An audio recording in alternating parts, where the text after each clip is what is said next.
think a conversation about mobile starts with the customer. And what's happened over the course of the last 3 years has been an absolute revolution in the usage of a mobile device. The devices are always with us, and all the usage patterns show that this is a part of our everyday life. Well, we're talking to customers about how to think about how their customer engages with them, whether that's how do they acquire a new customer or how do they take care of the customers they have. They have to be infusing mobile throughout that marketing conversation. You know, it's funny, it starts with the basics because mobile means so many different things, right? It means tablets, it means location, it means all this.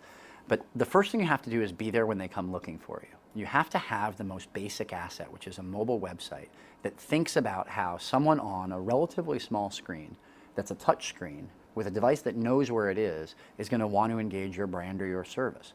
So it's funny to say it, but the first thing you have to have is a mobile website. And that then can build into a lot of different things. But it's a very basic starting point, and a lot of people overlook it. And from there, we can grow people's efforts and work with them to help them understand how a tablet might bring them into a new segment, or about how the mobile device may enable them to extend their relationship with their customer into a different time of day. You know, there's lots of good examples about people who are taking advantage of mobile and presenting opportunities that embrace these devices. I'd point to Priceline. Priceline has a relationship with people who want to make hotel reservations.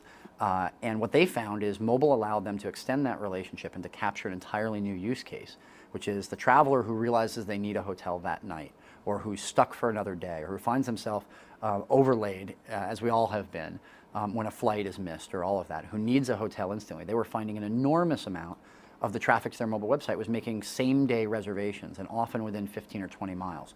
And so it's added an entire dimension and a whole new revenue stream with how they think about their business.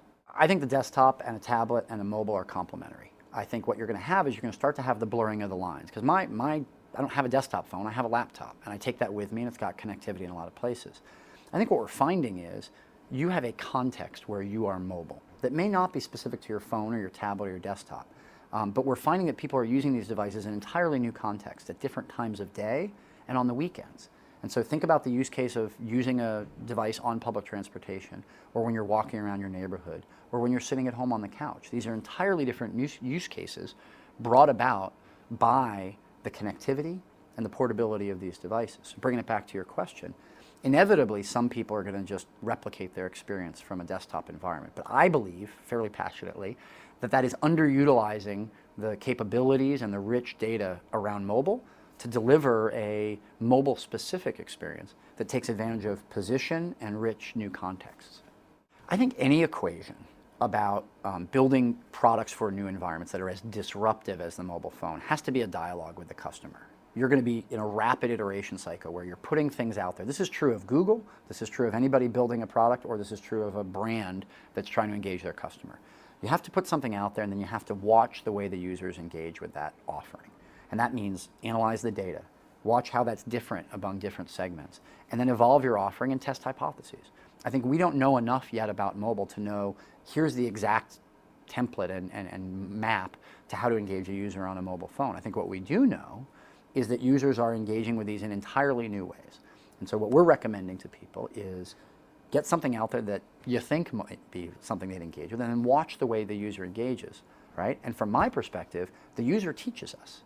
The user is teaching us what they want by electing how they engage with what we offer them in mobile. So it's a dialogue, and I don't think it's pushed to the consumer, and I certainly don't think the consumer is able to write us an essay about what they want.